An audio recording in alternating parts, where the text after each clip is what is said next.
ಎಲ್ರಿಗೂ ನಮಸ್ಕಾರ. ವಿಶ್ವವಾಣಿ ಹೆಲ್ತ್ ಚಾನಲ್ಗೆ ಸ್ವಾಗತ. ನಾನು ನಿಮ್ಮ ಡಾಕ್ಟರ್ ಪದ್ಮಾವತಿ ರಾಠೋಡ್, ಆಯುರ್ಲೋಕ ಆಸ್ಪತ್ರೆಯ ಮುಖ್ಯ ವೈದ್ಯೆ. ನಮಸ್ತೆ ಡಾಕ್ಟ್ರೆ. ಇತ್ತೀಚಿನ ದಿನಗಳಲ್ಲಿ ಮಕ್ಕಳಲ್ಲಿ ತುಂಬ ಸ್ಪೆಕ್ಸ್ ಹಾಕಿರೋದನ್ನು ನೋಡ್ತೀವಿ. ಇದಕ್ಕೆ ಏನು ಕಾರಣ ಮ್ಯಾಮ್? ಆ್ಯಕ್ಚುಲಿ ಎಷ್ಟೋ ರಿಸರ್ಚಸ್ ಹೇಳುತ್ತೆ, ಯಾರಿಗೆ ವೈಟಮಿನ್ ಡಿ ಕೊರತೆ ಇರುತ್ತೆ ಅಂದರೆ ಇವಾಗ ನಾವು ಮಕ್ಕಳಿಗೆ ಹೊರಗಡೆ ಆಟ ಆಡೋಕ್ಕೆ ಬಿಡ್ತಿಲ್ಲ. ಅದು ಒಂದು. ಬರೀ ಇಂಡೋರ್ ಗೇಮ್ಸು, ಜಾಸ್ತಿ ಮೊಬೈಲ್ಸ್ ನೋಡ್ತಿದ್ದಾರೆ, ಜಾಸ್ತಿ ಸ್ಕ್ರೀನ್ ಟೈಮ್ ಆಗ್ತಿದೆ, ಅದು ಒಂದು. ಮತ್ತು ಆಹಾರದಲ್ಲಿ ತುಂಬ ಪೋಷಕಾಂಶಗಳು ಕಡಿಮೆ ಇರೋದು. ಇವಾಗ ಮಕ್ಕಳೆಲ್ಲ ಏನು ಬೆಳಿಗ್ಗೆ ಹೊತ್ತು ಚಾಕೋಸ್ ತಿಂತಾರೆ, ಅದೇ ಒಂದು ಬ್ರೇಕ್ಫಾಸ್ಟು. ಪ್ರಾಪರಾಗಿ ನ್ಯೂಟ್ರಿಷನ್ ಇಲ್ಲ, ಅದು ಒಂದು ಕಾರಣ ಅಂತ ಹೇಳ್ಬೋದು. ನೀವೇನಾದರೂ ಒಂದು ಆಪ್ಥಾಲ್ಮಾಲಜಿ ಟೆಕ್ಸ್ಟ್ ಬುಕ್ ನೋಡೋಕ್ಕೆ ಹೋದರೆ ಈ ರಿಫ್ರಾಕ್ಟಿವ್ ಎರರ್ಸ್ ಅಂತಂದರೆ ಈ ಸಮೀಪ ದೃಷ್ಟಿ ಆಗಿರ್ಬೋದು ಅಥವಾ ದೂರದೃಷ್ಟಿಗೆ ಮುಖ್ಯ ಕಾರಣ ಏನು ಅಂತ ಹುಡ್ಕೋದಾದರೆ ಟೆಕ್ಸ್ಟ್ ಬುಕ್ಸ್ ಏನೇ ಹೇಳುತ್ತೆ ಅಂತಂದರೆ ಇಡಿಯೋಪತಿಕ್, ಅಂದರೆ ಇದಕ್ಕೆ ಕರೆಕ್ಟಾಗಿ ಕಾರಣ ಗೊತ್ತಿಲ್ಲ ಅಂತ. ಬಟ್ ಬಹಳಷ್ಟು ರಿಸರ್ಚ್ಗಳೇನಪ್ಪ ಹೇಳುತ್ತೆ ಅಂತಂದರೆ ವೈಟಮಿನ್ ಡಿ ಡೆಫಿಷಿಯನ್ಸಿ ಇದ್ದರೆ, ಅಂದರೆ ಯಾರು ಹೊರಗಡೆ ಆಟ ಆಡೋದಿಲ್ವೋ ಅಂಥ ಮಕ್ಕಳಿಗೆ, ಜಾಸ್ತಿ ಸ್ಕ್ರೀನ್ ಟೈಮ್ ಕೊಡೋ ಅಂಥವ್ರಿಗೆ, ಮತ್ತು ವೈಟಮಿನ್ ಎ ಡೆಫಿಷಿಯನ್ಸಿ ಇರೋವಂಥವ್ರಿಗೆ, ಮತ್ತು ಆಹಾರದಲ್ಲಿ ಪೋಷಕಾಂಶಗಳ ಕೊರತೆಯಿಂದನೂ ಕೂಡ ಆಗಿರ್ಬೋದು, ಮತ್ತು ಈವನ್ ಜೆನೆಟಿಕಲಿ ಕೂಡ ಬಂದಿರ್ಬೋದು. ತಂದೆ ತಾಯಿ ಇಬ್ಬರಿಗೂ ಸ್ಪೆಕ್ಸ್ ಇತ್ತು ಅಂತಂದರೆ ಡೆಫಿನೆಟ್ಲಿ ಮಗುಗೂ ಕೂಡ ಬರೋ ಚಾನ್ಸಸ್ 100% ಇರುತ್ತೆ. ಡಾಕ್ಟ್ರೆ, ಈಗ ನಮ್ಮ ಮಗುಗೆ ಈ ರೀತಿ ಸಮಸ್ಯೆ ಇದೆ ಅನ್ನೋದನ್ನು ಆರಂಭಿಕವಾಗಿ ಕಂಡುಹಿಡಿಯುವಂಥ ಲಕ್ಷಣಗಳೇನಾದರೂ ಇದೆಯಾ? ಡೆಫಿನೆಟ್ಲಿ ಇದೆ.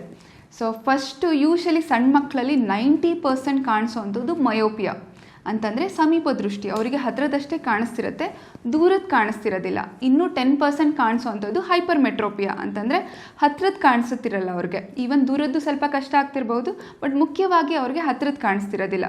ಸೊ ಇದಕ್ಕೆ ಮುಖ್ಯ ಲಕ್ಷಣಗಳೇನಿರ್ಬೋದು ಅಂತಂದರೆ, ಯೂಶಲಿ ಸಣ್ಣ ಮಕ್ಕಳು ಸ್ಕೂಲಿಗೆ ಹೋದ ನಂತರ ಅವರು ಕಣ್ಣನ್ನು ಈ ಥರ ಸ್ಕ್ವೀಸ್ ಮಾಡಿ ಎಲ್ಲಾದರೂ ನೋಡ್ತಿದ್ರೆ, ಅಥವಾ ಮನೆಯಲ್ಲೂ ಕೂಡ ನೀವು ಅಬ್ಸರ್ವ್ ಮಾಡಬೇಕು, ಹಿಂಗೆ ಕಣ್ಣನ್ನು ಸ್ಕ್ವೀಸ್ ಮಾಡಿ ನೋಡ್ತಿದ್ದಾರೆ ಅಂತಂದರೆ ಅವ್ರಿಗೆ ಆ್ಯಕ್ಚುಲಿ ಬ್ಲರ್ ಆಗ್ತಿರುತ್ತೆ ಆಬ್ಜೆಕ್ಟ್ಸು. ಅದನ್ನು ಅವರು ಕ್ಲಿಯರ್ ಮಾಡ್ಕೊಳ್ಳೋಕ್ಕೋಸ್ಕರ ಈ ಥರ ಸ್ಕ್ವೀಸ್ ಮಾಡಿ ನೋಡ್ತಿರ್ತಾರೆ, ಅಥವಾ ಟಿ ವಿನ ತುಂಬ ಹತ್ತಿರ ಬಂದು ಕುತ್ಕೊಂಡು ನೋಡ್ತಿರ್ತಾರೆ, ಅಥವಾ ಕ್ಲಾಸಲ್ಲಿ ಅವ್ರಿಗೆ ಕಾಣಿಸ್ತಿರೋದಿಲ್ಲ ಬೋರ್ಡ್ ಮೇಲಿರೋಂಥದ್ದು. ಸೊ ಇವೆಲ್ಲ ಲಕ್ಷಣ ಅಂತ ಹೇಳ್ಬೋದು. ಆಮೇಲೆ ಇದರಿಂದ ಆ್ಯಕ್ಚುಲಿ ಅಸ್ಥೆನೋಪಿಕ್ ಚೇಂಜಸ್ ಅಂತ ಹೇಳ್ತೀವಿ, ಅಂತಂದರೆ ಈ ರಿಫ್ರಾಕ್ಟಿವ್ ಎರರಿಂದ ಈವನ್ ಅವ್ರಿಗೆ ಹೆಡ್ಏಕ್ ಕಾಣಿಸ್ಕೊಳ್ಬೋದು. ಸೊ ಅದು ಕೂಡ ಒಂದು ಲಕ್ಷಣ ಅಂತ ಹೇಳ್ಬೋದು. ಡಾಕ್ಟ್ರೆ, ಈಗ ನಾವು ಲಕ್ಷಣಗಳು ಹೀಗಿದೆ ಅಂತ ತಿಳ್ಕೊಂಡ್ವಿ. ಇದಕ್ಕೆ ಇನ್ಸ್ಟೆಂಟ್ ಏನು ಚಿಕಿತ್ಸೆ ಇದೆ? ಇನ್ಸ್ಟೆಂಟ್ ಚಿಕಿತ್ಸೆ ಅಂತಂದರೆ, ಇವಾಗ ಸಮೀಪ ದೃಷ್ಟಿ ಇದೆ ಅಂತಂದರೆ ಅವ್ರಿಗೆ ದೂರದ್ದು ಕಾಣಿಸ್ತಿರೋದಿಲ್ಲ.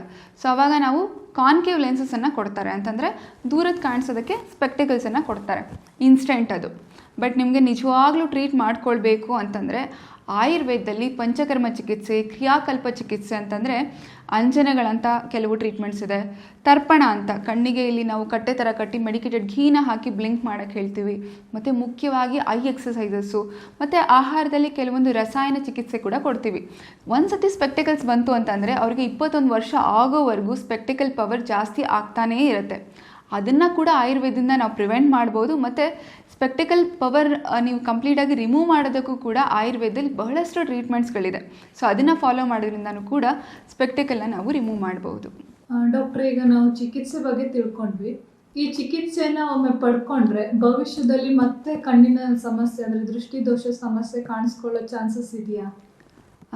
ಅವರು ಯಾವ ಕಾರಣಗಳಿಂದ ಮಾಡ್ತಿದ್ದಾರೆ, ನಾನು ಹೇಳಿದ್ನಲ್ಲ, ಸ್ಕ್ರೀನ್ ಟೈಮ್ನ ಕಡಿಮೆ ಮಾಡ್ಕೊಳ್ಬೇಕು, ಮತ್ತು ಆಹಾರದಲ್ಲಿ ಉತ್ತಮ ಆಹಾರ ತೊಗೊಳ್ಬೇಕು, ರಸಾಯನ ಚಿಕಿತ್ಸೆಗಳನ್ನ ತೊಗೊಳ್ಬೇಕು, ಮತ್ತು ಕಂಪ್ಲೀಟಾಗಿ ಸ್ಪೆಕ್ಟಿಕಲ್ ಪವರ್ಸ್ ಹೋಗಿದೆ ಅಂತಂದರೆ, ಆದರೂ ಕೂಡ ನೀವು ಹೇಗೆ ಬಾಡಿಗೆ ಜಿಮ್ ಮಾಡ್ತಿರಲ್ಲ ಅದೇ ರೀತಿ ನಮ್ಮ ಕಣ್ಣಲ್ಲೂ ಕೂಡ ಎಕ್ಸ್ಟ್ರಾ ಆಕ್ಯುಲರ್ ಮಸಲ್ಸ್ ಇರುತ್ತೆ, ಸೀಲಿಯರಿ ಮಸಲ್ಸ್ ಇರುತ್ತೆ.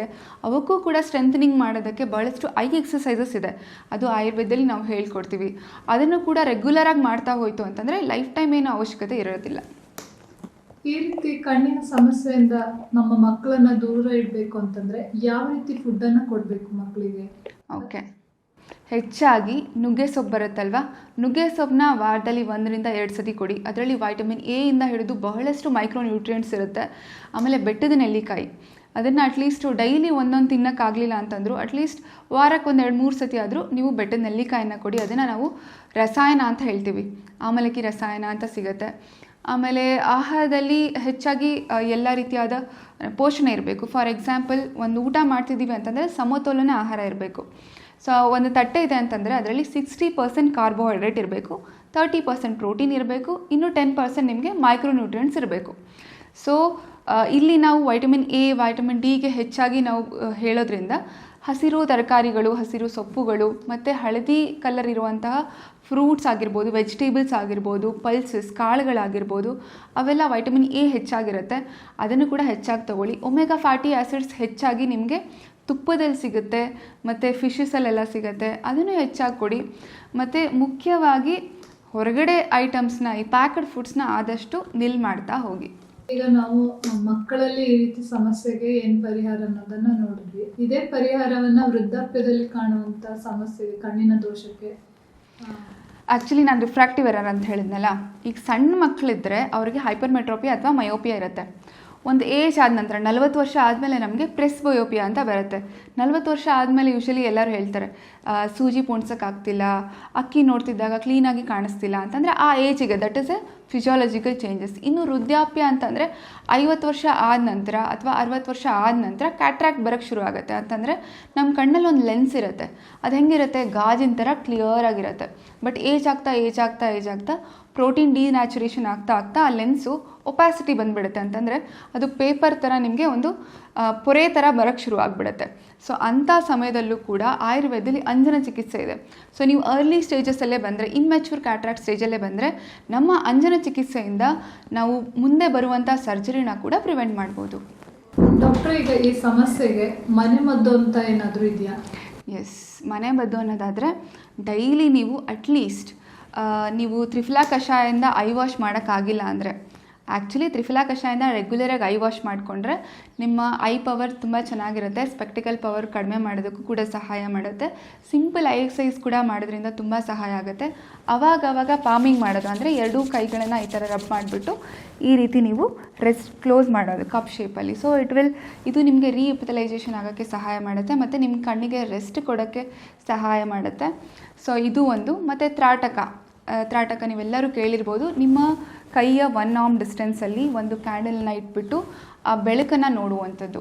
ಸೊ ಡೈಲಿ 1 ಮಿನಿಟ್ ನೀವು ಪ್ರಾಕ್ಟೀಸ್ ಮಾಡ್ತಾ ಹೋದರೆ ನಿಮ್ಮ ನೇತ್ರ ಜ್ಯೋತಿ ಅಥವಾ ನಿಮ್ಮ ಕಣ್ಣಿನ ಪವರ್ ಜಾಸ್ತಿ ಆಗ್ತಾ ಹೋಗುತ್ತೆ. ಅಂದರೆ ನಿಮ್ಮ ವಿಷನ್ ಪವರ್ ಚೆನ್ನಾಗಾಗ್ತಾ ಹೋಗುತ್ತೆ. ಅದೊಂದು ಮಾಡ್ಬೋದು. ಮತ್ತು ತ್ರಿಫಲಾ ಕಷಾಯದಿಂದ ಐ ವಾಶ್ ಮಾಡೋಕ್ಕಾಗಿಲ್ಲ ಅಂತಂದರೂ ನೀವು ಕ್ಲೀನ್ ವಾಟ್ರಲ್ಲಿ ಬೆಳಿಗ್ಗೆ ಎದ್ದ ತಕ್ಷಣ ಐ ವಾಶ್ ಮಾಡುವಂಥದ್ದು.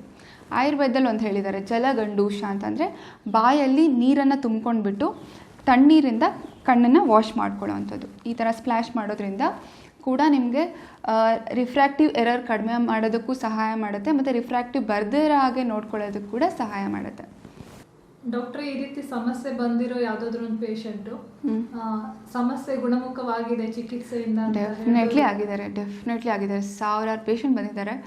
ನಿಮಗೊಂದು ಎಕ್ಸಾಂಪಲ್ ಹೇಳ್ತೀನಿ. ಒಬ್ಬರು ಪೇಷಂಟು -4.5 ಇತ್ತು, ಈಗ 0.5 ಇದೆ. ಇದು ಕೇವಲ 1 ಡೇಯಲ್ಲಿ ಆಗಿರೋಂಥ ಚೇಂಜಸ್ ಅಂತೂ 100% ಅಲ್ಲ. ಇದಕ್ಕೆ ನಿಯರ್ಲಿ 6 ತಿಂಗಳುಗಳಷ್ಟು ಕಾಲ ಟೈಮ್ ತೊಗೊಳ್ತು. ಅಂತಂದರೆ ನಾವು ಪಂಚಕರ್ಮ ಟ್ರೀಟ್ಮೆಂಟ್ಸ್ ಮಾಡಿಸಿದ್ವಿ, ಆಮೇಲೆ ಮನೆಗೆ ಕಳಿಸಿದ್ವಿ, ಐ ಡ್ರಾಪ್ಸ್ ಕೊಟ್ವಿ, ಅವ್ರಿಗೆ ರೆಗ್ಯುಲರಾಗಿ ಐ ಎಕ್ಸಸೈಸಸ್ಗಳನ್ನು ಹೇಳ್ಕೊಟ್ವಿ. ಅವ್ರು ರೆಗ್ಯುಲರಾಗಿ ಐ ಎಕ್ಸಸೈಸ್ ಮಾಡಿದ್ರು. ಕ್ರಮೇಣವಾಗಿ ಒಂದೊಂದು ತಿಂಗಳಲ್ಲಿ ಒಂದೊಂದೇ ಕಡಿಮೆ ಆಗ್ತಾ ಈಗ 0.50 ಆಗಿದೆ. ಇದು ಒಬ್ಬೊಬ್ಬರಿಗೆ 6 ತಿಂಗಳಲ್ಲಿ ಆಗಿರ್ಬೋದು, ಒಬ್ಬರಿಗೆ 1 ತಿಂಗಳಲ್ಲಿ ಆಗ್ಬೋದು, ಅಥವಾ ಒಬ್ಬೊಬ್ಬರಿಗೆ 1 ವರ್ಷನೇ ತೊಗೊಳ್ಬೋದು. ಇದೆಲ್ಲ ಅವರ ಲೈಫ್ ಸ್ಟೈಲ್ ಮೇಲೆ ಡಿಪೆಂಡ್ ಆಗುತ್ತೆ, ಅವರ ಜೀನ್ ಮೇಲೆ ಡಿಪೆಂಡ್ ಆಗುತ್ತೆ. ಬಟ್ ಡೆಫಿನೆಟ್ಲಿ ಇದರಲ್ಲೊಂದು ಪರಿಹಾರ ಅನ್ನೋದಾದರೆ ಆಯುರ್ವೇದದಲ್ಲೇ ಇರೋದು. ಯಾಕಂದರೆ ನಾನು ಬಹಳಷ್ಟು ಚಿಕಿತ್ಸೆಗಳನ್ನು ಇದನ್ನು ಹುಡ್ಕಕ್ಕೆ ಹೋದಾಗ ನನಗೆ ಬೆಸ್ಟ್ ಅನಿಸಿದ್ದು ಆಯುರ್ವೇದನೇ. ಯಾಕಂದರೆ ನೀವು ಎಷ್ಟೋ ಜನ ನೋಡ್ತಿರ್ಬೋದು, ಸ್ಪೆಕ್ಟಿಕಲ್ಸ್ ಬಿಟ್ಟರೆ ಇನ್ಯಾವುದೂ ಟ್ರೀಟ್ಮೆಂಟ್ ಇಲ್ಲ. ಬಟ್ ಆಯುರ್ವೇದದಲ್ಲಿ ನಾವು ಸ್ಪೆಕ್ಟಿಕಲ್ನ ರಿಮೂವ್ ಕೂಡ ಮಾಡ್ಬೋದು, ಪವರನ್ನು ಜಾಸ್ತಿ ಆಗದೇ ಇರೋ ರೀತಿಯಲ್ಲಿ ಕೂಡ ನೋಡ್ಕೊಳ್ಬೋದು. ಡಾಕ್ಟ್ರೆ, ಇಷ್ಟೊತ್ತು ನಮಗೆ ಈ ಕಣ್ಣಿನ ಸಮಸ್ಯೆ ಮತ್ತು ಮಕ್ಕಳಲ್ಲಿ ಯಾಕೆ ಈ ರೀತಿ ಹೆಚ್ಚುತ್ತಾ ಇದೆ, ಸ್ಪೆಕ್ಸ್ ಹಾಕುವಂಥ ಅನಿವಾರ್ಯತೆ ಬರ್ತಾ ಇದೆ ಅನ್ನೋದಕ್ಕೆ ಒಂದೊಳ್ಳೆ ಮಾಹಿತಿಯನ್ನು ಕೊಟ್ಟಿದ್ದೀರಾ ನಮ್ಮ ವೀಕ್ಷಕರಿಗೆ. ತುಂಬ ಧನ್ಯವಾದಗಳು ಡಾಕ್ಟ್ರೆ. ಓಕೆ, ಧನ್ಯವಾದ. ಆರೋಗ್ಯ ಮಾಹಿತಿಯ ಇಂಥ ಮತ್ತಷ್ಟು ವಿಡಿಯೋಗಳಿಗಾಗಿ Vishwavani health YouTube channel subscribe ಮಾಡಿ.